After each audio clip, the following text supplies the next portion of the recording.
عمر کہتے ہیں میں نے سوچا کہ حضور بڑے غمگین بیٹھے ہیں، حضور پر بھی تو اثر تھا نا کہ ساری بیویوں سے قسم کھا کے بیٹھے ہیں علیحدہ، صحابہ رو رہے ہیں، صحابہ کا غم ہے. تو حضرت عمر نے سوچا، کہتے ہیں میں نے سوچا کہ کوئی ایسی بات کروں کہ حضور کچھ تو خوش ہوں، حضور صلی اللہ علیہ وسلم کی طبیعت سے کچھ تو بوجھ اترے نا. تو اس کو کہتے ہیں مزاح. یاد رکھو، مزاح ایک لفظ ہے مزاح. اچھا، ایک ہوتا ہے مذاق. مذاق اور مزاح میں آسمان اور زمین کا فرق ہوتا. یہ ہم کہتے ہیں نا آپس میں بھی، ہم کہہ دیتے ہیں یار کیوں مذاق اڑا رہے ہو. تو مذاق الگ چیز ہے، مزاح جو ہے وہ الگ چیز ہے. مذاق تو ہوتا ہے نعوذ باللہ، اس میں ایسی باتیں بھی کی جاتی ہیں جو اگلے کے شان کے خلاف ہوں. کوئی برا لفظ کہہ دیا،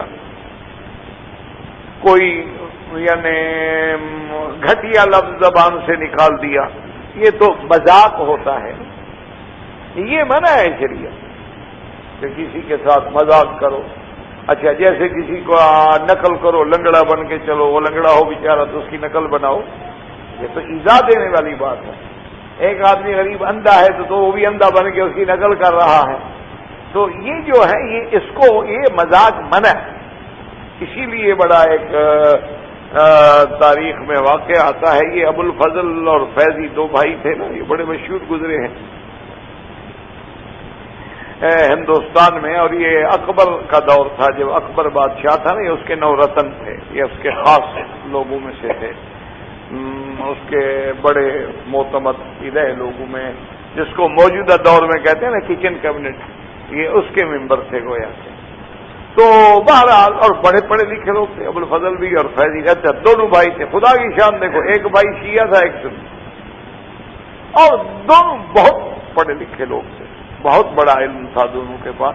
اور یہ ملا مبارک کے بیٹے تھے. ان کا باپ بھی بہت بڑا ملا عالم تھا، مولوی تھا، اس کا نام مبارک تھا. تو ایک دن عرفی ایک شاعر گزرے ہیں ہندوستان میں، ان کا لقب تھا عرفی.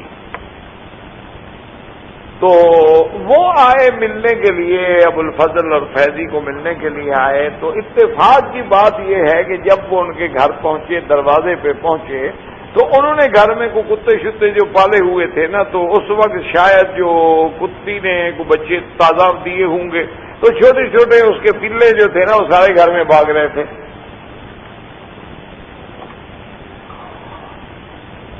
تو عرفی نے جب دیکھا تو اس کو سوجھ گئی، وہ بھی شاعر تھا نا. تو اب جناب جب وہ آیا نا، ابو الفضل اور فیضی دونوں آئے، تو اس نے کہا کہ فوراً ان کو دیکھتے ہوئے کہنے لگا کہ صاحب زادگان کے ذرا نام تو بتائیں.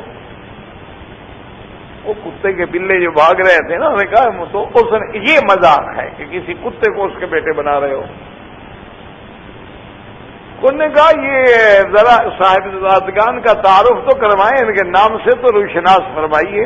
تو آگے بھی تو ابو الفضل تھا اور فیض. انہوں نے کہا اس میں عرفی. آگے بھی تو ابو الفضل اور فیضی تھا نا، عام آدمی تھوڑے تھے. تو اس نے کہا بھائی اس میں عرفی. اچھا، اب اس میں دونوں باتیں ہو سکتی تھی نا. بے اس میں عرفی کا معنی یا بھی ہے، شاعر کا نام بھی عرفی تھا نا. ایک ہے عرف عام. بھی عرف عام میں جو کتوں کو کہا جاتا ہے، ہم بھی کہتے ہیں کہ اس خاص نام رکھنے کی کیا ضرورت ہے. تو لفظ عرف میں دونوں باتیں ہو جاتی تھیں. ایک تو بھئی عرف عام میں جو کچھ لوگ کہتے ہیں، ہم بھی کہتے ہیں یہ بھئی عرف عام ہے. اور ایک اس کو چوٹ بھی ہو گئی کہ بیس میں عرفی، کہ ہم نے اس کا نام عرفی رکھا ہے. ہم نے ان کا نام کوئی حقیقی نہیں رکھا، خاص نہیں رکھا، بلکہ عرفی رکھا ہے. تو شاعر کا نام بھی تو عرفی تھا. تو اب جناب انہوں نے جب چوٹ کی تو عرفی کب خاموش رہتا، تو اس نے کہا کہ مبارک شو. ان کے باپ کا نام مبارک تھا نا، تو آگے بھی تو عرفی تھا نا وہ. تو انہوں نے کہا اچھا ٹھیک ہے، مبارک شد مبارک شد مبارک شد، اچھی بات ہے، مبارک ہو، یعنی مبارک کا نام رکھ لو بجائے عرفی رکھنے سے. زیادہ بہترین نام تو میں مبارک. ان کے باپ کا نام اللہ مبارک تھا. تو یہ مذاق، یہ کسی کے بارے میں طنز ہے، اعتراض ہے. ایک ہوتا ہے مذاق. مذاق کا معنی ہوتا ہے دوسرے کے دل کو سکون پہنچانا. جیسے حضرت علی رضی اللہ تعالیٰ عنہ کی آنکھیں مبارک سرخ تھی، آنکھ سرخ تھی، تو آپ کھجور کھا رہے تھے، تو حضرت آقا انعامدار نے فرمایا کہ عجیب بات ہے علی، تمہاری آنکھیں سرخ ہیں اور تم پھر بھی گرم چیزیں انگور اپنا کھجور کھا رہے ہو۔ انہوں نے کہا رسول اللہ میں ادھر سے کھا رہا ہوں نا، آنکھ تو یہ سرخ ہے۔ تو ایک مزاح تھا، تو اس میں نعوذ باللہ کسی پہ کوئی طنز نہیں تھی۔ حضور صلی اللہ علیہ وسلم جیسے بی بی عائشہ کے گھر میں آئے تو دیکھا کہ وہاں ایک بڑھیا بھی بیٹھی ہوئی ہے اور کہہ رہی ہے کہ جی دعا کریں اللہ مجھے جنت نصیب فرمائے۔ تو حضور نے فرمایا کہ ان العجائز لا يدخلن الجنت، بوڑھی جنت میں نہیں، بڑھیا جنت میں نہیں جائیں۔ اچھا، اتفاق سے باہر حضور کو کوئی بلا رہا تھا، حضور باہر تشریف لے گئے، وہ بوڑھی نے تو رونا شروع کر دی کہ جب اللہ کا نبی کہہ دے کہ بوڑھی جنت میں نہیں جائے گی، میں تو گئی، میں تو ماری گئی۔ اچھا، جنت میں نہیں جاؤں گی تو پھر کہاں جاؤں گی؟ جنت کے بعد دوسرا تو راستہ نہیں ہے نا، وہاں تو ہے ہی دو دروازے ہیں نا، یا جنت ہے یا جہنم ہے۔ اگر نعوذ باللہ جنت میں جگہ نہ ملے تو کہاں جائیں گے؟ تو بوڑھی نے تو جناب رونا شروع کر دیا۔ بی بی عائشہ تسلیاں دے، کچھ کرے، لیکن وہ بوڑھی عورت، حضور تھوڑی دیر کے بعد فرمایا کیا شور ہے، کیوں رو رہے ہیں؟ یا رسول اللہ آپ نے جو کہہ دیا کہ بڑھیا جنت میں نہیں جائے گی۔ میں نے کہا اللہ کی بندی، اللہ ان کو جوان کر کے جنت میں بھیجے گا نا، کواہب اترابا، کہ جنت میں جب جائیں گے تو کوئی بوڑھا نہیں ہوگا، جنت میں جائیں گے تو کوئی عجوز نہیں ہوگا، سب کا ایک سن ہوگا، اور سب ثلاثن و ثلاثین سنۃ، یعنی عین شباب کے کمال کا دور ہوگا۔ میرے کہنے کا مقصد تو یہ تھا۔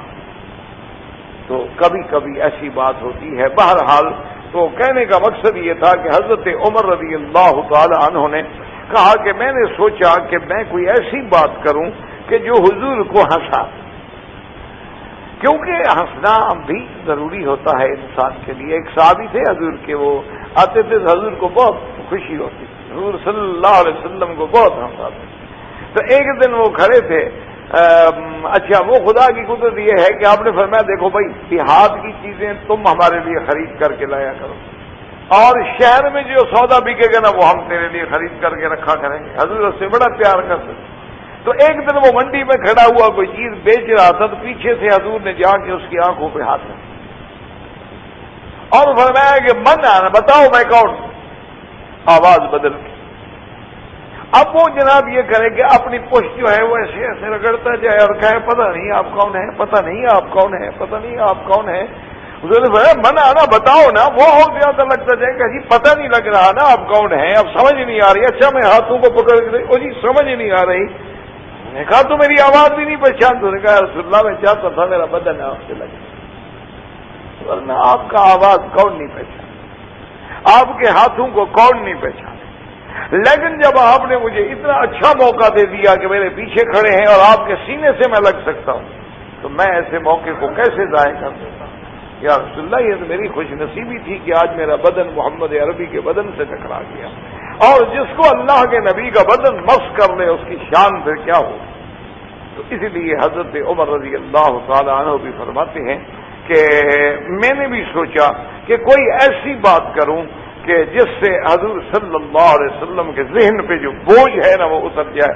میں نے کہا یا رسول اللہ آج آپ دیکھیں نا 1 مہینے کی قسم کھا کے بیٹھے ہیں، ان عورتوں کو سر پہ بھی تو آپ نے چڑھایا۔